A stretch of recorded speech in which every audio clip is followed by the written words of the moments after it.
वाले वीडियोस में मैंने एमसीक्यूज कवर करवा दिया है, very short question answer cover करवा दिया है और शॉर्ट क्वेश्चन आंसर कवर करवा दिया है। ओके, तो अपने फ्रेंड्स के साथ, अपने जितना क्लासमेट्स हैं उनके साथ क्या करो, ये वीडियो को शेयर करो और क्या कहते हैं उस चीज से पढ़ाई करो जिससे कि आपका एग्जाम की प्रिपरेशन जो है बहुत अच्छे से हो सके। ओके, तो स्टार्ट करते हैं अपना 15 लॉन्ग क्वेश्चन आंसर जो कि आपके एग्जाम के पॉइंट ऑफ व्यू से बहुत ही ज्यादा इंपॉर्टेंट है और आपके लिए वैल्यूएबल है। ओके, तो चलो स्टार्ट करते हैं, देखते हैं मैं क्या लेकर आई हूँ क्वेश्चन आंसर में।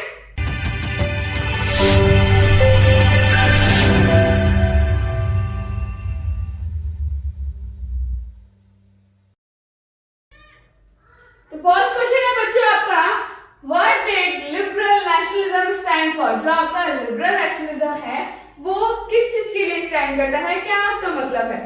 अच्छा, मोस्ट इंपॉर्टेंट अगर आपको फर्स्ट चैप्टर की थ्योरी भी देखनी है, थोड़ा उसका कॉन्सेप्ट समझना है, तो मैंने इसमें भी वीडियो जो है बना रखा है, लेक्चर कर रखा है, first and second lecture 2 part में डिवाइडेड है, आप उसको चेकआउट करो हमारे प्लेलिस्ट से। ओके, तो चलो क्वेश्चन पे बैक दोबारा से आते हैं।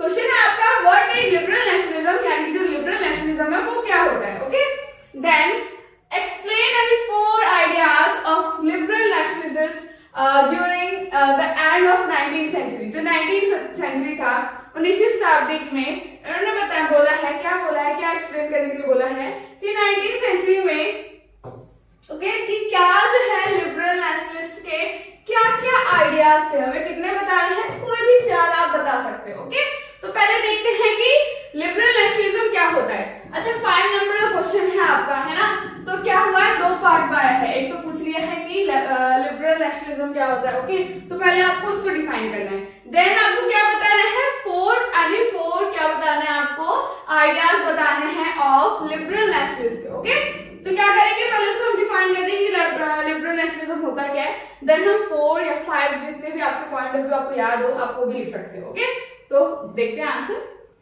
फर्स्ट है, पहले डिफाइन करना है लिबरल नेशनलिज्म क्या होता है। तो द टर्म लिबरलिज्म, जो लिबरलिज्म का जो टर्म है बच्चों वो कहां से आया है, it is Latin word come from Libre. Okay, it means free.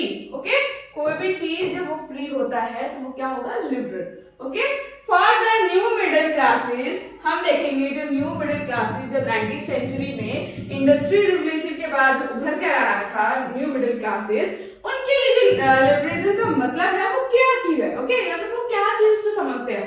तो जो मिडिल क्लास है वो क्या समझते हैं लिबरलिज्म का मतलब, it stood for freedom for the individual, यानी कि व्यक्तित्व की क्या हो, समानता हो, फ्रीडम मिले उन्हें, हर व्यक्ति को क्या मिले, फ्रीडम मिले, and equality of all before the law, और सभी कानून के समक्ष सभी लोग क्या हो, इक्वल हो। ओके, क्या मतलब निकल के आ रहा है कि जो मिडिल क्लास है उनके लिए लिबरलिज्म का मतलब है freedom of individual. Okay, 2 term है, इंडिविजुअल के लिए freedom and equality before the law. Okay, ये किसके लिए है, मिडिल क्लास के लिए। फिर any other relevant point, any one point to mention ideas of liberal nationalism during the end of the 19th century. क्या बोला है, इसके अलावा भी हम इससे रिलेवेंट क्या करेंगे और आइडियाज देखेंगे क्या चीज है जो लिबरल नेशनलिज्म का है। ओके, तो कुछ पॉइंट है, ये क्या है, idea of the national unity in early 19th century, यानी कि जो आइडिया आया था किसका, राष्ट्रीय एकता का, Europe were closely allied to the ideology of liberalism. Okay, किस चीज के लिए, जो यूरोप है वो किस चीज से, इस सबसे, इस आइडियोलॉजी से क्या है, क्लोजली बिलोंग करता है। Then it since the French revolution, जब फ्रांस की क्रांति हुई बच्चों, then liberalism had stood for the end, क्या हुआ, जो लिबरलिज्म है वो stood for the end autocracy and clerical privilege, यानी कि जब ये लिबरलिज्म का क्या हुआ, आइडिया फॉर्म में आया, तो लोग जो है ये किस चीज से स्टूड करता है, किस चीज से मतलब इसका, किस चीज का अंत हो, किस चीज का अंत हो बच्चों, एंड ऑफ ऑटोक्रेसी, यानी जो ऑटोक्रेसी था, समानवाद, जो भी उच्च वर्ग के जो लोगों को प्रिविलेज दिया गया था, बर्थ प्रिविलेज दिया गया था, उन सबका एंड होना, it is called liberalism. Okay, ये क्या चीज को दर्शाता है, वो लिबरलिज्म को दर्शाता है। Okay, according to the politically sphere में हम देखें तो लिबरलिज्म का मतलब क्या होता है, it emphasise the concept of the government by consent. अगर हम राजनीति के तौर में देखें कि लिबरलिज्म मतलब क्या होता है, तो इसका मतलब है कि गवर्नमेंट जो है, जो हमारी सरकार है बच्चों, वो किसके द्वारा चुनी हो, किससे बनी हो, बाय कंसेंट, यानी कि लोगों की सहमति से बनी हो। ऐसी सरकार जो लोगों की सहमति से हो। ओके, फिर इकोनॉमिक स्फीयर में देखें तो जो लिबरलिज्म है stood for the freedom of market, यानी कि जो बाजार में जो वस्तुओं का आदान प्रदान करना है ना, जो टैक्सेस लगाए गए हैं हर स्टेट्स में, तो वो क्या करना है, उसको एंड अप करना है। ओके, अबलाइज करना है। Obligation of the state impose restriction on the movement of good and capital. Okay, then fifth है आपका, it also stood for the constitution, किसके लिए, संविधान के लिए, and representative government through parliament. Okay, फिर बोला है, इट आल्सो स्ट्रेस्ड, किस चीज पे जोर देता है, the inviolability of the private property. Okay, जो प्राइवेट प्रॉपर्टी है उस पर भी वो क्या देता है, जोर देता है। कौन, लिबरलिज्म। ओके, हमने क्या किया, पहले हमने क्वेश्चन को समझा कि क्वेश्चन क्या बोल रहा है, कितने आंसर देना है। दो पार्ट में आपका 5 नंबर क्वेश्चन बटा हुआ है। पहले आपको लिबरल नेशनलिज्म को डिफाइन करना है, देन आपको 4 आइडियाज बताने हैं किसके, लिबरलिज्म के। Okay, according to the middle class, then nationalism के अकॉर्डिंग, देन किसके, पॉलिटिकल इसके अकॉर्डिंग, स्फीयर के अकॉर्डिंग, फिर इकोनॉमी के अकॉर्डिंग। ओके, तो क्या होंगे आपके आंसर प्रॉपर्ली 5 नंबर के आपके आंसर जो है अच्छे से प्रिपेयर हो जाएगा। ओके, नेक्स्ट क्वेश्चन देखें, आपका सेकेंड क्वेश्चन है, explain the implication of the first world war. जो फर्स्ट वर्ल्ड वॉर हुआ था ऑन द इकोनॉमिक, उसका इकोनॉमिक पे, पॉलिटिकल पे क्या सिचुएशन आई थी इंडिया में। ठीक है, क्या प्रभाव पड़ा था हमारे फर्स्ट वर्ल्ड वॉर के बाद हमारे इंडिया पर, किस किस फेनोमेना में, इकोनॉमिक में देखना है एंड पॉलिटिकल सिचुएशन देखना है। ओके, तो आंसर देखते हैं क्या है, the following word the effects of the first world war. जो हमारा फर्स्ट वर्ल्ड वॉर है उसके क्या क्या इफेक्ट्स हुए थे on the economic and the political situation of India. First is more defence budget forcing countries to take war loan. हमें क्या लेना पड़ा था, लोन लेना पड़ा था। Okay, shortage leading to prices doubling between the 1930 to 80, यानी कि जो प्राइसेस थे रिसोर्सेज की, जितने भी सामानों की क्या होती है, शॉर्टेज हो रही थी, और उनकी जो प्राइस थे वो क्या होते, इंक्रीज की जा रहे थे बिटवीन 1930 to 80। ओके, फिर कस्टम ड्यूटीज, जो कस्टम ड्यूटीज हैं एंड टैक्सेस हैं, वो क्या कर दिए गए, रेज कर दिए गए। ओके, उनके प्राइस क्या हो गए, इंक्रीज हो गए। देन फोर्स रिक्वायरमेंट, जो फोर्स रिक्वायरमेंट है इन द आर्मी, आर्मी में क्या करते हैं, जबरदस्ती क्या करते हैं, लोगों को मतलब नहीं देते कि हाँ तुम्हें भी क्या करना होगा, फर्स्ट वॉर में पार्टिसिपेट करना होगा, क्योंकि हमारे पास क्या है, फोर्स नहीं है, तो लोगों को क्या जबरदस्ती इसमें फोर्स में डालना था। ओके, आर्मी में डालना था। Let to discontent among the people, लोगों के बीच। ठीक है, फिफ्थ है acute shortage of food item. किसकी शॉर्टेज हो गई थी, खाने की पाद्य, मतलब खाने की जो चीजें हैं उन सब चीजों की क्या हो गई थी, कमी हो गई थी, बिकॉज ऑफ क्रॉप फेलियर। किसकी कमी के कारण, फसलों की क्या हो गई थी, कमी के कारण क्या हो गया था, जो खाद्य हमारे आइटम्स हैं, खाद्य पदार्थ हैं, उनकी कमी हो गई थी। ओके, शॉर्टेज हो गई थी। फिर spread of epidemic leading to death of many people, जिसके कारण खाने की कमी के कारण क्या हो गया था, एपिडेमिक जो है स्प्रेड हो गई थी, इसके कारण बहुत सारे लोग क्या हो गए थे, उनकी डेथ हो गई थी। Okay, this is the impact of politically देखिए और इकोनॉमिक देखिए during first world war. Okay,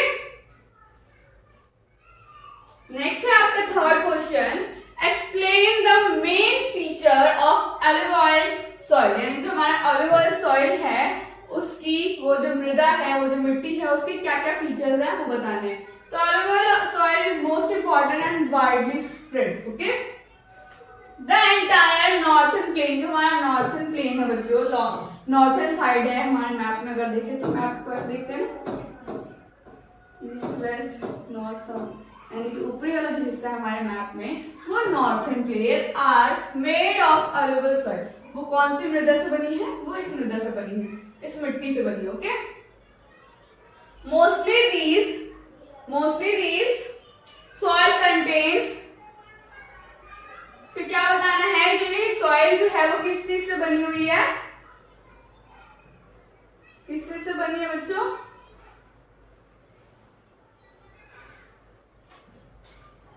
adequate proportion, यानी कि जो प्रोपोर्शन है वो किस चीज का है, potash, phosphoric acid and lime which are ideal for the growth of sugarcane।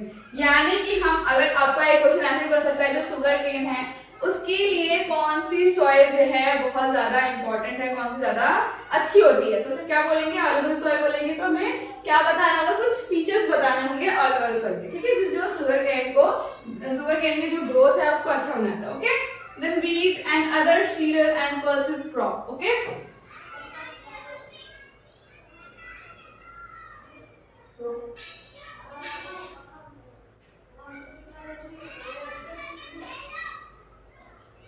okay, then third है, due to its high fertility region of algal soils are intensively cultivated and densely populated। okay, then next देखिए, it is also a feature। okay, then third है आपका soils in the drier areas, जो सूखे areas होते हैं वहां पे, are more alkaline and can be productive after proper treatment and irrigation। proper irrigation and क्या बोला गया है, ट्रीटमेंट के कारण जो है, अरेंजमेंट अगर करें हम उस चीज का, तो क्या होगा, वहां पे भी जो है ये जो मिट्टी है वो बहुत ज्यादा अच्छी हो सकती है, फसलें दे सकती है। Okay, mostly these soils contain adequate proportion of potash, यानी कि पोटास की जो मात्रा है वो ज्यादा है, फोस्फोरिक एसिड एंड लाइम, जैसे पहले की बात की है, यानी कि जो मिट्टी है वो कितनी चीजों से बनी है, तो इन सब चीजों से।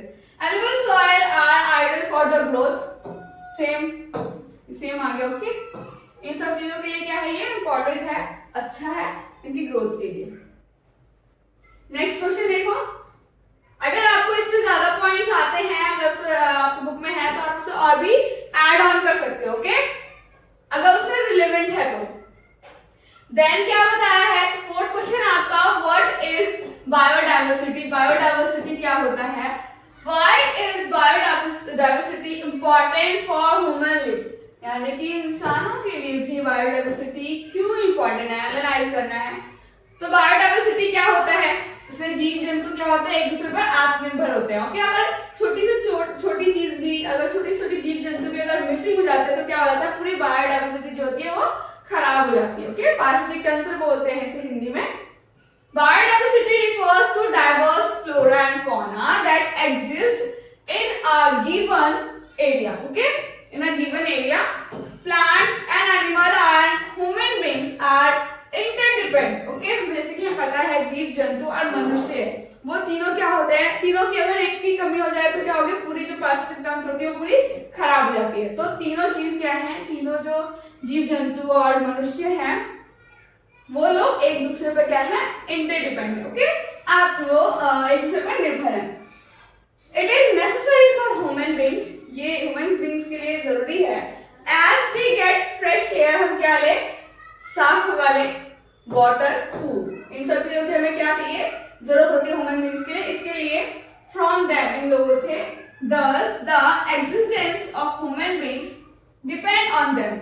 इसके कारण क्या है, मनुष्य का अगर होना किस पे डिपेंड है, इन अजीब जंतुओं पर क्या होता है, निर्भर होता है। ओके, क्योंकि हम उनसे एयर, वो तो हमें नेचर से वाटर, फूड, ये सब में क्या मिलती है, नेचर से मिलता है। इसके कारण हम क्या करते हैं, एक दूसरे पर क्या होता है, डिपेंडेंट होते हैं। ओके, बायोडाइवर्सिटी बूस्ट्स इकोसिस्टम, क्या होता है, हमारे इकोसिस्टम को ये बूस्ट करता है। प्रोडक्टिविटी वेयर ईच स्पीसीज, यानी कि हर प्राणी जो है मैटर करता है। नो मैटर हाउ स्मॉल, ये मैटर नहीं करता वो कितना छोटा है कितना बड़ा है, वो हर जो चीज है, हर जीव जंतु क्या है, एक इंपॉर्टेंट रोल को प्ले करते हैं। ओके, ये तो हो गया डाइवर्सिटी। फिर बताना है, for example a large number of plant species, अगर बहुत सारे नंबर ऑफ प्लांट है, प्लांट्स के पौधों की अगर देखिए बात करें तो बहुत ज्यादा है, तो मीन्स है ग्रेटर वैरायटी ऑफ क्रॉप। इसके कारण क्या होगा, बहुत सारे हमें क्रॉप्स में, फसलों में क्या होगी, वैरायटी देखने को मिलेगी। Greater species diversity ensure natural sustainability for all life. क्या होता है, स्पीसीज के कारण क्या होता है, तो बहुत सारे जीव जंतु का हम देखें, अगर बहुत सारे जीव जंतु होते हैं उसके कारण क्या होता है, जो हमारा प्राकृतिक जो वातावरण होता है, एनवायरमेंट होता है, वो सस्टेनेबिलिटी की तरफ देखते हैं। ठीक है, उनकी लाइफ फॉर्म को। Healthy ecosystem can better withstand disaster होता है उनसे हमें उबरने में क्या करते हैं ये लोग, हेल्प करते हैं। And so while we dominate this planet we still need preserve the diversity in wildlife. इसीलिए क्या किसकी जरूरत है, हमें इन सब चीजों की जरूरत पड़ती है। इसीलिए क्या करना है, हमें वाइल्ड लाइफ को क्या करना है, बचा कर रखना है, प्रिजर्व करके रखना है। ओके, जैसे कि बताया है बायोडाइवर्सिटी के बारे में, each species depend on the services provided by other species। ठीक है, एक प्राणी जो है दूसरे प्राणी पर निर्भर होता है क्योंकि वो दोनों क्या करते हैं, इंटरडिपेंडेंट है, एक दूसरे के कार्य करने में वो उनकी हेल्प करते हैं। इंश्योर सर्वाइवल, ठीक है, it is a type of cooperation based on mutual survival and that is provided by the balanced ecosystem. इसके कारण क्या होता है, जो एक दूसरे पर इंटरडिपेंडेंट है, इसके कारण क्या होता है, इकोसिस्टम में बैलेंस आता है। Okay, that is why when the ecosystem is disturbed survival of the species become difficult. अगर किसी भी कारण की वजह से अगर इनमें क्या होता है, डिस्टर्बेंस होती है, कमी होती है, तो क्या हो जाता है, पूरा बायो जो डाइवर्सिटी होती है वो पूरी क्या होती है, खराब हो जाती है, मुश्किल हो जाता है। ओके, सबको ठीक करना। आई होप आपको ये आंसर समझ में आया होगा, है ना। फिफ्थ क्वेश्चन है आपका, how is the per capita consumption of electricity considered as the index of development. Development के बारे में बताना है, अबाउट पर कैपिटा कंजप्शन ऑफ इलेक्ट्रिसिटी के बारे में। एक्सप्लेन विद एग्जांपल, एक्सप्लेन करना है। जो इलेक्ट्रिसिटी है बच्चों कितनी ज्यादा इंपॉर्टेंट होती है ना, सबको पता है कि बिना इलेक्ट्रिसिटी के, बिना बिजली के हम कोई कार्य भी नहीं कर सकते, है ना। तो यही बताना है, पर कैपिटा जो कंजप्शन है हर एक व्यक्ति एवरेज के रूप में अगर देखें तो कितनी इलेक्ट्रिसिटी वो कंज्यूम करता है। ओके, विद एग्जांपल बताना है। Electricity has a wide range of applications today. आज के टाइम में जितने भी एप्लीकेशंस हम देखते हैं, जितने भी चीजें देखते हैं, वो किससे चलती है, हमारे इलेक्ट्रिसिटी से चलती है। ठीक है, world that per capita considered as an index of development, वो किस चीज को दर्शाती है, एक विकास को दर्शाती है। इन अदर वे और अनदर, अगर दूसरे तरीके से देखें, electricity is employed through outside daily life. हमारे जिंदगी के दैनिक कार्य जो होते हैं ना रोज की लाइफ में, वो सबको कौन चलाता है, इलेक्ट्रिसिटी के अकॉर्डिंग देखें तो वो इंपॉर्टेंट रोल निभाती है हमारे डेली लाइफ में। ओके, सेकेंड है, energy is a basic requirement for economic development. अगर इकोनॉमिक की बात करें, उनकी डेवलपमेंट की बात करें, तो क्या चाहिए हमें, एनर्जी जो है एक बेसिक रिक्वायरमेंट है जो कि क्या करता है, इकोनॉमिक को डेवलप करता है। Okay, every sector of the national economic, agriculture, चाहे हम किसी भी चीज की बात करें, किसी भी सेक्टर की बात करें, तो हर चीज में किसकी जरूरत होती है, हमें इलेक्ट्रिसिटी की जरूरत है। अगर बात करें हम एग्रीकल्चर की, इसमें भी जरूरत होती है, इंडस्ट्री की, ट्रांसपोर्ट की, कमर्शियल की, ओके, एंड डोमेस्टिक नीड्स की, वो सब चीज क्या करती है, हमें इस चीज में एनर्जी की आवश्यकता होती है ना, ऊर्जा की। तो ये बताया गया है, अगर इकोनॉमिक डेवलपमेंट देखे तो उस चीज में हमें बेसिक नीड क्या होती है, एनर्जी की होती है, जो कि हमें इलेक्ट्रिसिटी के अकॉर्डिंग देखें तो पर कैपिटा कंजप्शन जो है वो इंपॉर्टेंट रोल निभाता है इलेक्ट्रिसिटी के लिए, और क्या होता है, हमारे इकोनॉमिक डेवलपमेंट के लिए भी क्या है, एक ये बेसिक नीड है। ओके,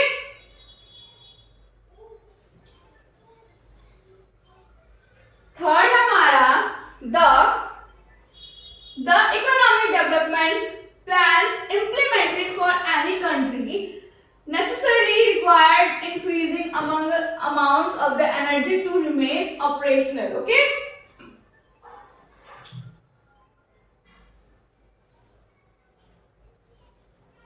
then क्या बताना है, थर्ड क्या है बच्चों, the economic development plans implemented for any country necessarily required increasing amount of the energy to remain operational. Okay, fourth है आपका, इसमें इकोनॉमिक डेवलपमेंट की बात की गई है, हर कंट्री के अकॉर्डिंग देखें तो क्या होता है, जो इलेक्ट्रिसिटी है वो क्या होता है, एक रिक्वायर्ड होता है, नेसेसरी रिक्वायर्ड होता है किस चीज को इंक्रीज करने के लिए। ठीक है, फोर्थ है आपका, the amount of consumption of electricity in a country. अगर एक कंट्री में इलेक्ट्रिसिटी के कंजप्शन की बात करें तो मींस का मतलब है that how much of the total population has access the electricity, यानी कि कितने टोटल पॉपुलेशन है वो क्या करती है, कितने तरह की जो इलेक्ट्रिसिटी है कितना जिसका यूज करती है, ठीक है।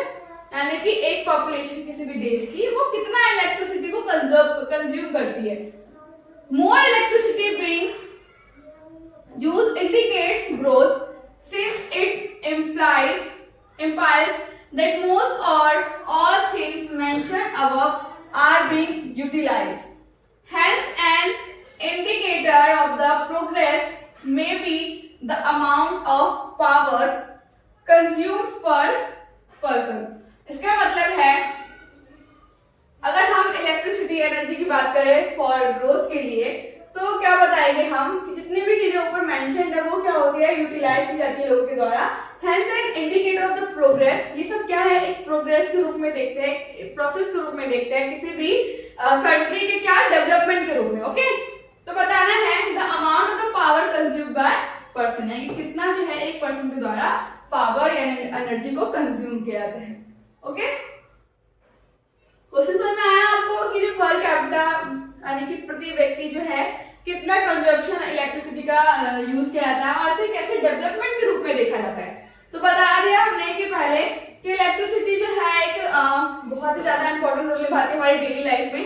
ओके, फिर बता दिया कि हमने एनर्जी का एक बेसिक क्या है, हमारी किसी भी इकोनॉमिक डेवलपमेंट का एक बेसिक नीड होता है, क्योंकि हमारे हर व्यक्ति जो है अगर हर सेक्टर की बात करें, हम इकोनॉमिक के हर सेक्टर की बात करें तो वहां पे क्या है, इलेक्ट्रिसिटी की जरूरत होती है। ओके, सेकंड पॉइंट ये था आपका।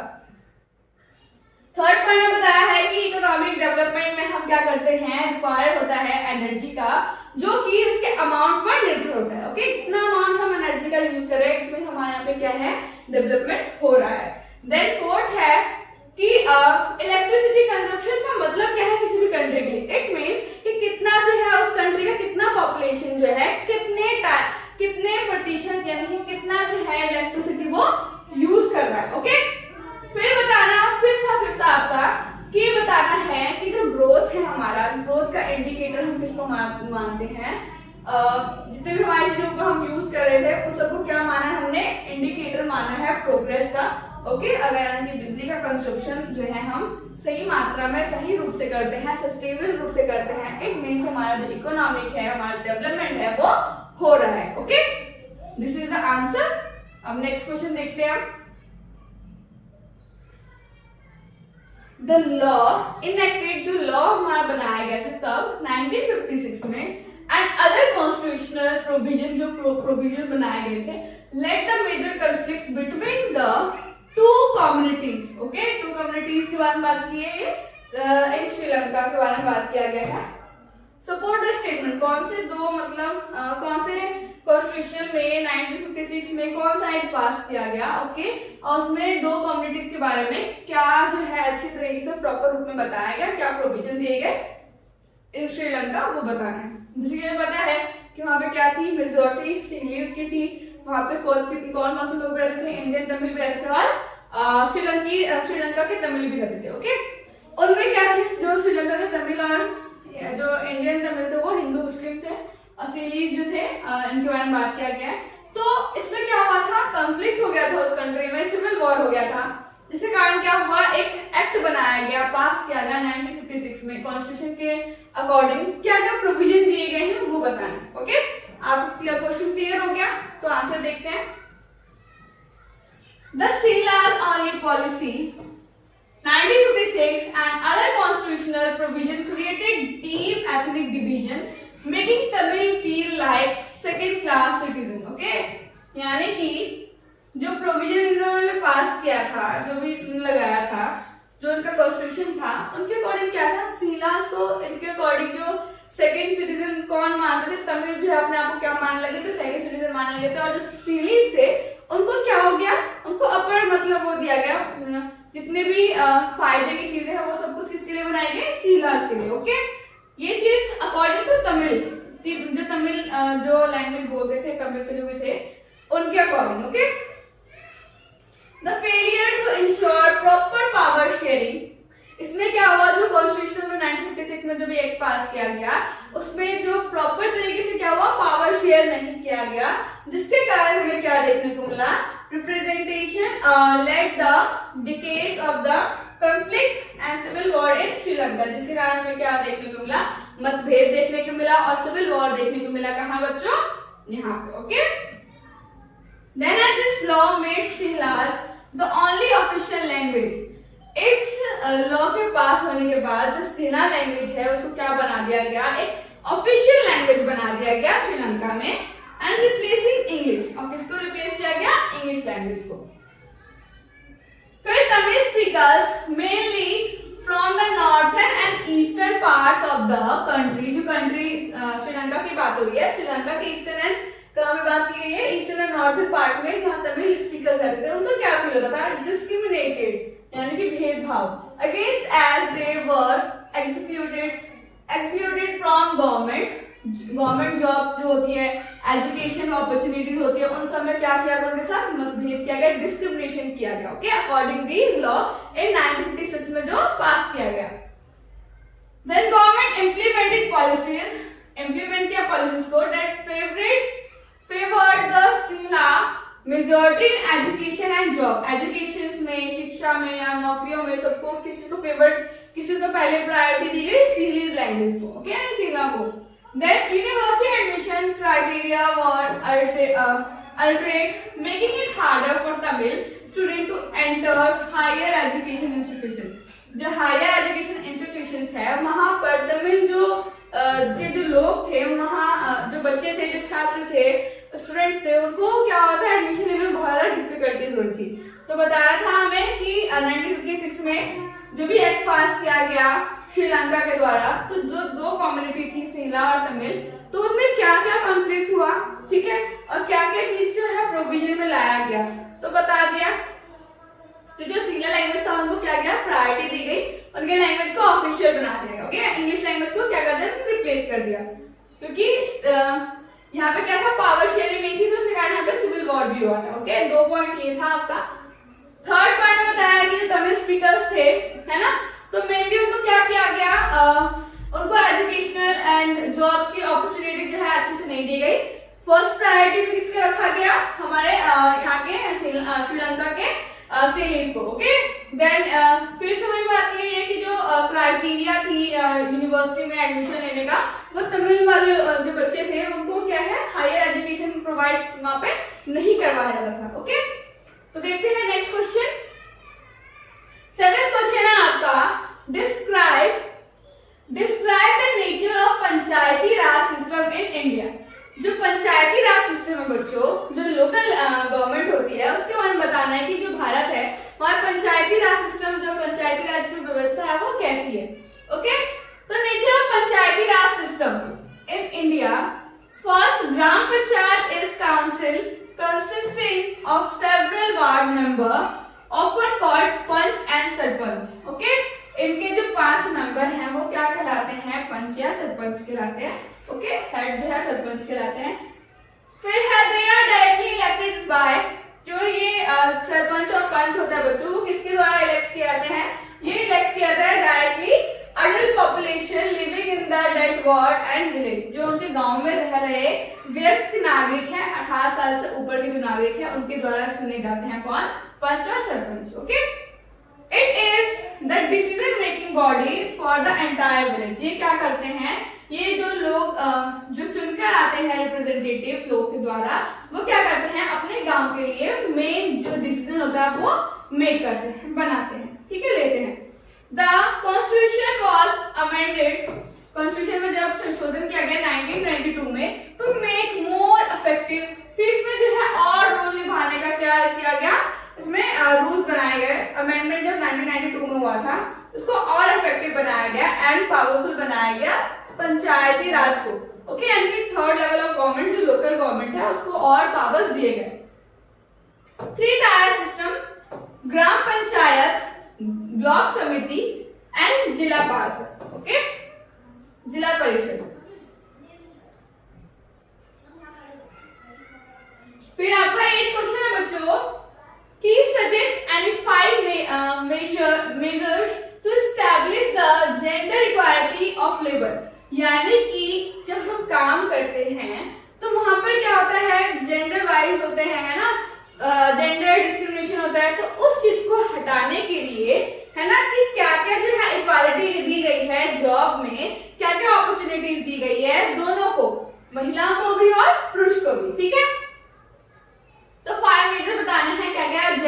इक्वालिटी दी गई है इन लेबर सेक्टर। तो equal pay for equal work. Okay, first is most important, अगर एक कार्य को चाहे पुरुष या महिला कर रही है सेम वर्क, तो सेम क्या हो, पे हो। ओके, यानी कि दोनों लोगों को सेम पे किया जाए। ओके, इंश्योरिंग दैट द, फिर इसको क्या करना है आपको डिफाइन कर देना थोड़ा सा। Man and women receive equal wages, यानी कि अगर वो इक्वल वर्क कर रहे हैं, एक ही काम कर रहे हैं दोनों, तो क्या हो, दोनों की जो वेजेस हो, जो वेतन हो, क्या हो, सेम हो। Okay, the same work is crucial. Government should enforce law that eliminate and the gender pay gap, penalize and companies that discriminate based on gender। वो जो कोई भी कंपनी हो, चाहे कोई भी संस्था हो जहाँ पे महिला पुरुष काम कर रहे हैं, अगर वो दोनों सेम वर्क कर रहे हैं तो दोनों को सेम वेजेस दी जाएगी। ये गवर्नमेंट का क्या होता है, आदेश दिया गया है, ताकि क्या आए, जेंडर इक्वालिटी आए in labour. Promotion of inclusive work places, जहाँ पर वो लोग काम कर रहे हैं तो वो क्या हो, दोनों का क्या हो, प्रमोशन दिया जाए। ओके, ऐसी पॉलिसीज बनाएंगी।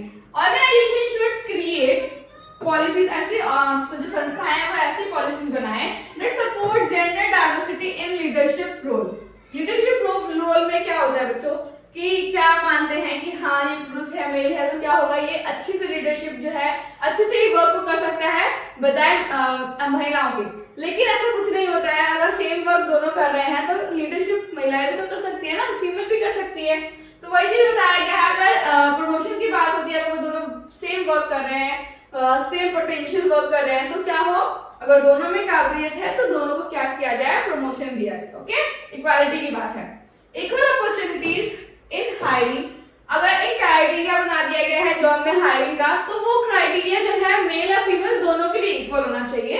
Then promotion and skill development must be encouraged to break, क्या होता है, स्टेरियोटाइप्स एंड बायसेस, यानी कि भेदभाव जो होता है उसको क्या किया जाए, खत्म किया जाए, क्या लाया जाए, जेंडर इक्वालिटी लाया जाए।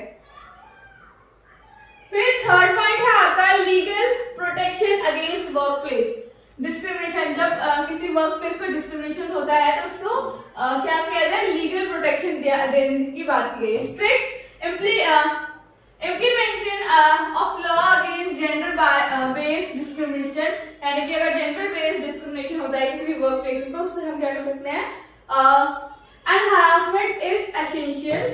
Establishing independent grievance redressal mechanism will help ensure a safer work environment। तो गवर्नमेंट के थ्रू जो है बहुत सारी चीजें की गई हैं, जिसके कारण क्या हो, दोनों को क्या मिले, एक हेल्प मिले और एक अच्छा वातावरण बने जहाँ पे वो लोग वर्क कर रहे हैं। Okay, ensure safer work environment for both, okay, male and female दोनों के लिए। Work life balance policies,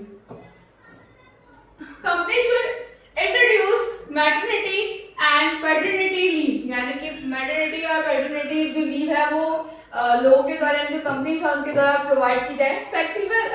flexible work hours, यानी ये नहीं कि तुम 15, 16, 18 घंटे काम करवा रहे हैं, ऐसा कुछ नहीं है, एक सही नियमित क्या हो घंटे में जहाँ पे वो काम करे। And child care support, these wages have both men and women। Okay, यानी कि जो वर्क है ना बच्चों, जब वर्क प्लेसेस होते हैं वहां पे दोनों को, मैन को भी और वुमेन को भी, दोनों को क्या हो, इक्वल अपॉर्चुनिटीज मिले, इक्वल आवर्स के लिए काम करे दोनों, है ना, दोनों को क्या हो, दोनों का प्रमोशन भी सही हो, अगर स्किल अगर दोनों का सेम है तो। ओके, कोई क्या हो, जेंडर वाइज ना हो। Balance professional and personal responsibilities. फिर एजुकेशन एंड स्किल डेवलपमेंट की बात की गई है। Providing equal access to education and vocational training, अगर वोकेशनल ट्रेनिंग हो रहा है, एजुकेशन की बात की है, तो दोनों को क्या हो, इक्वल ट्रीटमेंट दी जाए। तो women help them acquire skill for better employment. Okay, better employment opportunities के लिए वुमेन को भी हेल्प करना चाहिए। Reducing dependency and promoting financial independent. Okay, महिलाओं को क्या करने की बात की गई, महिलाओं को आत्मनिर्भर बनाने की बात की गई है। वो किसी पर भी क्या हो, निर्भर ना हो, डिपेंड ना हो। ओके, वो क्या बने, इंडिपेंडेंट बने, किसी ना फाइनेंशियल में। ओके, तो ये बात थी हमारे जेंडर बाइस को हटाने की और जेंडर इक्वालिटी को लाने की by government in labour. Okay, यानी कि जब हम किसी वर्क प्लेस पे हम वर्क करते हैं तो मेल एंड फीमेल को क्या हो, इक्वल अपॉर्चुनिटीज की बात की गई है। ओके, नाइन्थ है आपका question, the question of sustainability of development, है ना, डेवलपमेंट और सस्टेनेबिलिटी की बात की गई है, becoming more complex day by day, ये बहुत ज्यादा कॉम्प्लेक्स हो रहा है दिन ब दिन। Examine the statement and consider of the use underground water in India, underground water की बात करनी है हमें अबाउट सस्टेनेबिलिटी डेवलपमेंट में। Okay, it is field that the economic growth है एंड इंडस्ट्रियलाइजेशन है have led to reckless explosion of natural resources। जो industrialism हो रहा है, इनकी ग्रोथ जो हो रही है, इसके कारण क्या हो रहा है, हमारे जो नेचुरल जो रिसोर्सेज है उस पर क्या पड़ रहा है, प्रभाव पड़ रहा है। Okay, sustainability promotes a rational use of natural resources. Sustainability क्या होती है बच्चों, डेवलपमेंट, सस्टेनेबल डेवलपमेंट क्या होता है, यानी कि ऐसा विकास करना बच्चों जो कि क्या हो, फ्यूचर आने वाली जो जनरेशन है वो भी अपने नीड्स को क्या कर सके, पूरा कर सके। ऐसा नहीं हो कि मतलब अभी की जो जनरेशन है वो सारे रिसोर्सेज जो नेचुरल रिसोर्सेज है वो खत्म कर दे और आने वाली जो जनरेशन है वो अपनी जरूरत के सामान भी जो है, अपनी जरूरत की चीजें भी जो है वो पूरा ना कर सके। ऐसा नहीं करना है, क्या करना है हमें, सस्टेनेबल डेवलपमेंट करना है। ओके, जो नेचुरल रिसोर्सेज को क्या करे, बचा कर रखे for our future generation. First, currently, reckless explosion of the non-renewable natural resources is going on। क्या होता जा रहा है, हम देखें अगर इंडस्ट्री की बात करें, आज हमारे दिन पर दिन जो हम काम करते जा रहे हैं उससे क्या हो रहा है, जो नॉन रिन्यूएबल रिसोर्सेज है वो क्या हो रहा है, उसका एक्सप्लोजन हो रहा है। Okay, since the stock of natural resources like oil, mineral is limited, हमारे क्या है, ऑयल और मिनरल्स है वो क्या होते हैं बच्चों, लिमिटेड हैं, वो दोबारा से हम नहीं कर सकते ना, दोबारा से हम नहीं बना सकते, उसको बनने में बहुत टाइम लगेगा। तो development should not take place at the cost of these scarce natural resources as they are not renewable in the near future. Okay, आने वाले जो फ्यूचर है उसमें अगर ये हम सभी चीजें जो लिमिटेड रिसोर्सेज है हम सब उसका यूज कर लेंगे तो क्या है, आने वाले जो फ्यूचर है हमारा उसके लिए कुछ बचेगा ही नहीं, तो वो अपने आने वाले फ्यूचर में वो अपनी जिंदगी को कैसे जिएंगे, है ना, उनकी नीड्स ही पूरी नहीं होगी। तीसरी बात की गई है कि सस्टेनेबल डेवलपमेंट इंपॉर्टेंट है।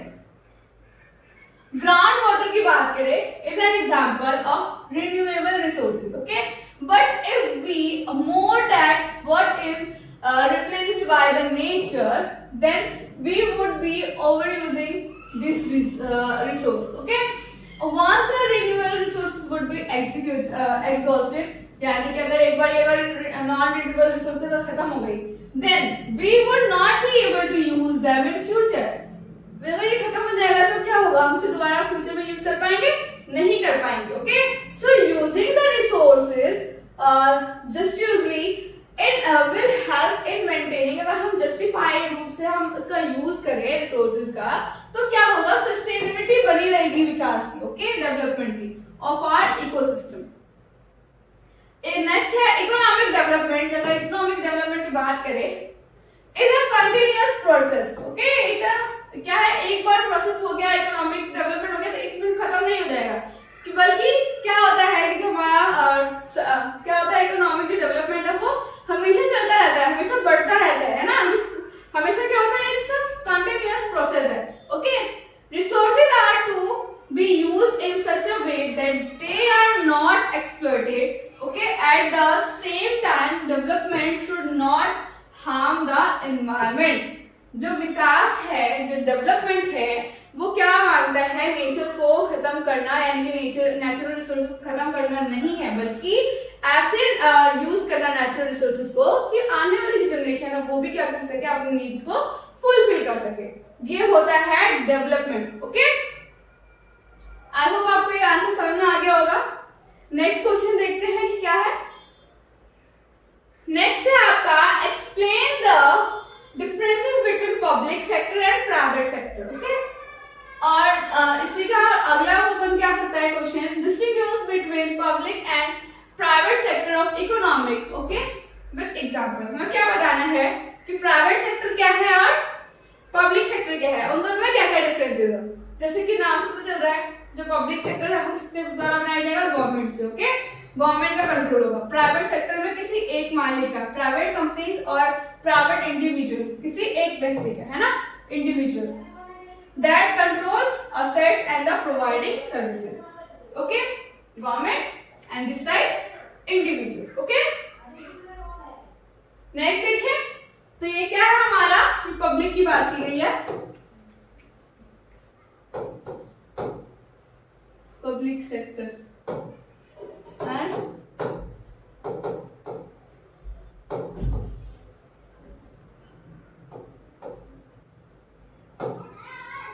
तो पब्लिक सेक्टर में the main motive of the government is provide services to public, not just earn profit. ये क्या करना है, इनका सर्विसेज सेवा देना है लोगों को, ना कि प्रॉफिट कमाना। बट इसके अपोजिट ये है private, this sector main objective is to earn profit. ये क्या करती है, वो उनको चाहती है कि वो प्रॉफिट को ज्यादा से ज्यादा अर्न करे। इस साइड गवर्नमेंट कलेक्ट टैक्सेस, क्या करती है, टैक्सेस कलेक्ट करती है to raise money for investing in services providing by it general public, okay. जो वो टैक्सेस हमसे लेती है बच्चों, वो क्या करती है, वो लोगों की सेवाओं में तो लगता है ना, लोगों की सर्विसेज में लगता है, ओके। देन इस साइड अगर हम देखें, to take services from private sector, a common man has to pay money to these individual और कंपनीज। इसमें क्या होता है, अगर हमें सर्विसेज देना है, अगर देता है कोई कंपनी, तो क्या करता है, इंडिविजुअली वो व्यक्ति से क्या करते हैं, कंपनी से वो टैक्सेस पे करवाती है पैसे, ठीक है।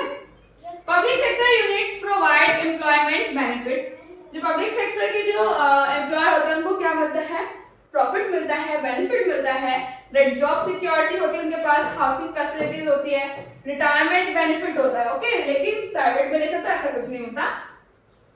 यूनिट ऑफर बेनिफिट सेवरल, ये भी क्या होता है, कुछ बेनिफिट देते हैं, लाइक हायर सैलरी पैकेज होता है, okay, better chance opportunity promotions का होता है, बेटर एनवायरनमेंट होता है। बट ये क्या है, यहाँ पे जॉब सिक्योरिटी है, यहाँ पे जॉब सिक्योरिटी नहीं होती, लेकिन अदर बेनिफिट इनको होता है, हायर सैलरी होती है, ओके, बेटर चांस होता है प्रमोशन का, एंड एनवायरनमेंट भी इनका अच्छा होता है इन प्राइवेट सेक्टर। पब्लिक की बात करें, some areas which are included public sector are military, police, education, mining and banking.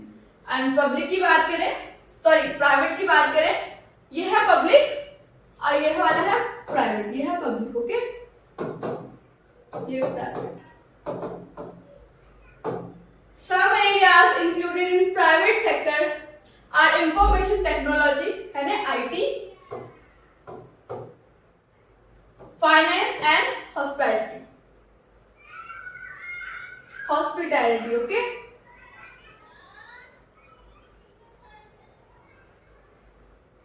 Example like railways, post offices, इसमें किसको, Reliance Industry Limited, okay. These are the differences. Next है cheap and affordable credit in crucial for in country के बारे में बताना है, cheap affordable credit for crucial for the country development. Justify the statement. Cheap affordable credit is crucial for the country's development due to the following factors. These are the factors. More lending would lead to higher income and encourage public people to invest in agriculture. क्या होता है, वो किसमें invest कर लेते हैं, agriculture में, engage in business में, okay, set up small scale industries. और क्या है इसके, cheap credit means more income would be left with the borrower to reinvest rather than return as interest. These lead to acceleration of economic activity.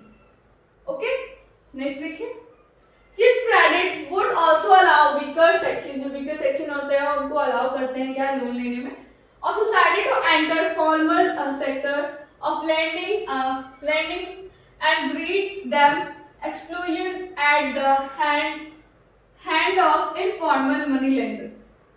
क्या होता है, जो informal money lender होते हैं वो क्या करते हैं, लोगों पर दबाव भी डालते हैं, कुछ ज्यादा क्या करते हैं, इंटरेस्ट भी लेते हैं, उन सब चीजों से ये राहत देता है। Affordable credit would also end by the cycle of debt debt trap यानी कि कर्जा का जो एक ट्रैप होता है, जाल होता है, उसको फंसने से बचाता है। And lead to sustainable economic activity. Sustainable economic activity को क्या करता है, प्रमोट करता है। That would allow borrower to invest in better technology to make their business more competitive. Okay, this is the इसमें पॉजिटिव पॉइंट्स हमें लिखना है अबाउट अफोर्डेबल क्रेडिट के बारे में। ओके, नेक्स्ट क्वेश्चन देखते हैं। आपका नेक्स्ट क्वेश्चन है describe any 5 provision national rural employ guarantee act 2005 में जो एक्ट आया था, जो ये पॉलिसी बनाई गई थी, उसमें क्या क्या प्रोविजन दिया गया है वो बताना है। ओके, तो provision of the national rural employment guarantee act से नरेगा भी बोलते हैं 2005।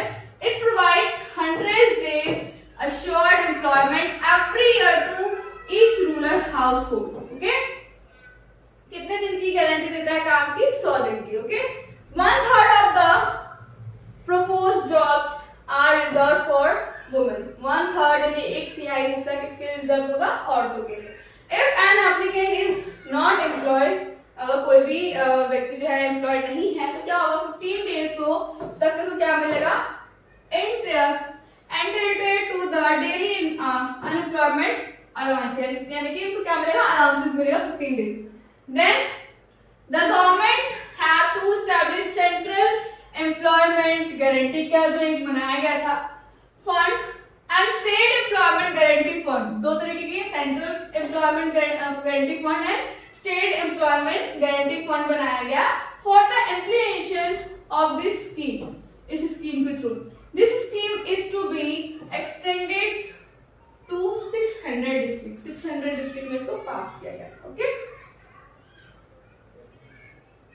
नेक्स्ट है secularism is very idea of Indian constitution, यानी कि सेक्युलरिज्म है जो धर्मनिरपेक्ष है, वो कैसे इंपॉर्टेंट रोल निभाता है हमारे भारतीय संविधान में, वो बताना है, जस्टिफाई करना है अपने स्टेटमेंट को। तो सेक्युलरिज्म मींस, सेक्युलरिज्म का मतलब पहले बता दो कि there is no special status in given any religion. Okay, किसी भी धर्म को एक क्या बनाया गया? ऑफिशियल रिलीजन नहीं बनाया गया इंडिया में। ओके, सभी रिलीजन को क्या बनाया गया? एक इक्वल बताया गया है। There is no official religion for India, unlike status of Buddhism in Sri Lanka. जैसे श्रीलंका में बताया गया ना कि बुद्धिज्म जो रिलीजन है वो ऑफिशियल है, तो ऐसे हमारे इंडिया में से कुछ नहीं है। जैसे इस्लाम इन पाकिस्तान, तो पाकिस्तान में इस्लाम धर्म को ऑफिशियल रिलीजन बताया गया, वैसे हमारे इंडिया में ऐसा कुछ नहीं है। The Constitution provides freedom, हमारा संविधान है वो क्या देता है? फ्रीडम देता है to participate and propagate any religion, कोई भी रिलीजन अपनाने का और छोड़ने का। Not to follow any. Okay, अगर तुम्हारा मन है तुम फॉलो करो किसी रिलीजन को, तुम्हारा मन नहीं है तुम मत करो। ठीक है, यानी कि हमारा संविधान क्या है? हमें फ्रीडम देता है किसी भी रिलीजन को अपनाने की और छोड़ने की। ठीक है, the constitution prohibits discrimination on the ground of religion. धर्म के आधार पर कोई भी अगर भेदभाव होता है तो उस चीज की मनाही कौन करता है? हमारा भारतीय संविधान। The Constitution allows the state intervene in the matters of religion to ensure equality within religious communities। Okay, यानी कि अगर हमारा जो कॉन्स्टिट्यूशन है वो क्या अलाउ करता है किसी भी स्टेट को, हम जो रिलीजन कम्युनिटी है सबको क्या दे? वो इक्वालिटी दे, इक्वल अपॉर्चुनिटी दे। ठीक है, फॉर एग्जांपल, जैसे एग्जांपल की बात करें हम तो इट बैन्स अनटचेबिलिटी। ओके, अगर बात करें हमारे एंशिएंट इंडिया की, पुराने टाइम की बात करें तो क्या था? हमारे इंडिया में अनटचेबिलिटी थी, है ना, एक छुआछूत था। तो वो जो चीज है वो क्या है? एक कुरीतियां थी हमारे इंडिया के, भारत की। तो क्या किया गया? हमारे इंडियन कॉन्स्टिट्यूशन में उसको बैन कर दिया। ओके, नेक्स्ट है bank plays an important role in economic development. Economic development में हमारा जो बैंक होता है एक इम्पोर्टेंट रोल निभाता है। इस स्टेटमेंट को क्या करना है? जस्टिफाई करना है आपको। ओके, तो bank plays an important role in the economic development of the country. कैसे करता है? कैपिटल फॉर्मेशन के रूप में। For example, bank offer very attractive schemes to attract the people to save their money with damn and organized money market. Okay? क्या करता है? Capital formation यानी कि ऐसे क्या बनाता है, स्कीम्स बनाता है तो जिससे कि वो लोगों को अट्रैक्ट करते हैं ताकि वो अपने जो पैसे हैं, अपने जो मनी है उसको सेव करवा सके। कहाँ पे? बैंक में। They mobilise the small saving of the people through their branches and make it available for productive purposes. ठीक है, प्रोडक्टिव पर्पसेस के कारण जो है वो लोग भी क्या करते हैं, अपने बैंक में पैसे को रखते हैं। ओके, सेव करते हैं। Credit creation lead the increase production. जो क्रेडिट क्रिएशन है वो किसको इंक्रीज करा? हमारे प्रोडक्शन को। एम्प्लॉयमेंट, ओके, एम्प्लॉयमेंट को। कॉस्ट फास्टर इकोनॉमिक डेवलपमेंट से क्या हो रहा है? हमारा इकोनॉमिक जो है वो फास्ट रूप में डेवलप हो रहा है। The bank help in the development of different type of industry by extending loans and concern persons. Okay. Fifth है आपका it ensures full utilization of resources. ये क्या करती है? जितने भी संसाधन है, जितने भी रिसोर्सेज उनको क्या करता है? फुल रूप से क्या करता है? ये यूटिलाइज करता है। ओके, तो इन तरीकों से जो हमारा बैंक है बच्चों, वो इकोनॉमिक डेवलपमेंट में अपना रोल निभाता है। Last but not the least आपका क्वेश्चन है कि explain the role of the Bretton Woods. जो ब्रिटन वुड्स था institution in post second world war. Second world war के बाद क्या सेटलमेंट किया गया, क्या क्या चीजें की गई फॉर ब्रिटन वुड्स के लिए। ओके, यानी ये जो संधि थी वो क्या क्या रोल निभाया इसमें। तो role of the Bretton Woods institution in post second world war settlement क्या क्या निभाया? It inaugurated an era of unprecedented growth of the trade of the incomes for the Western industrial nation. जो Western industrial nation है, पश्चिमी देश जो है, उनके लिए क्या बनाया गया? एक उदाहरण के रूप में क्या किया गया? एक ग्रोथ बनाया गया, ट्रेडिंग का एक रास्ता बनाया गया। ओके, वर्ल्ड ट्रेड ग्रू यानी कि वर्ल्ड का जो ट्रेडिंग है वो व्यवस्था क्या हुआ? उत्पन्न किया गया, बढ़ाया गया। वर्ल्ड के रूप में एक देश दूसरे देश से क्या करता था? ट्रेडिंग करना हमने स्टार्ट कर दिया। इसके बाद ब्रिटेन वुड्स इंस्टीट्यूशन जब लागू किया गया था पोस्ट सेकेंड वर्ल्ड वॉर में। ठीक है, इस सेटलमेंट में ये जो है प्रोविजन किया गया। Income of the people in western countries grew यानी कि वेस्टर्न कंट्रीज के जो लोग हैं उनकी जो इनकम है वो क्या कर दी गई? इंक्रीज कर दी गई। The growth was stable without fluctuation. Okay, the unemployment rate reduce. जो अनएम्प्लॉयमेंट का जो रेट था वो क्या हो गया? कम हो गया। ओके, यानी एम्प्लॉयमेंट मिलने लगा लोगों को। There was worldwide spread of technology and enterprises. Okay, क्या हम लगा कि वर्ल्ड के रूप में अगर हम विश्व के बारे में बात करें तो विश्व स्तर पर क्या होने लगा कि लोगों के बीच टेक्नोलॉजी एंड एंटरप्राइजेस का क्या होने लगा? बढ़ोतरी होने लगा। ओके, इन तरीकों से जो है ब्रिटन वुड्स जो है जो इंस्टीट्यूशन है वो सेकेंड वर्ल्ड वॉर के बाद उन्होंने ये सेटलमेंट किए। These points are the relevant of this topic. अगर आपके इसके अलावा भी इसका पॉइंट्स बनाना है तो आप वो भी इसमें ऐड ऑन कर सकते हैं। ओके, तो इसी के साथ हमारा ये लेक्चर कंप्लीट होता है। आई होप आप लोगों को ये सारे क्वेश्चन का आंसर अच्छे से समझ में आए होंगे और अच्छे लगे होंगे। अगर अच्छा लगा है तो आप उसको लाइक कीजिए, शेयर कीजिए एंड हमारे चैनल को सब्सक्राइब कीजिए। इससे रिलेटेड जितने भी हमारे वीडियोस हैं, लेक्चर्स हैं, आपको इसी चैनल के माध्यम से प्रोवाइड किए जाएंगे। ओके, इसके अलावा मैथ साइंस के भी जो हाफ ईयरली हमारा जो बूस्टर सीरीज चल रहा है आपको वो भी आपकी स्टडीज में हेल्प करेंगे। ओके बच्चों, तो बने रहिए हमारे साथ। Thank you so much for watching. Bye bye.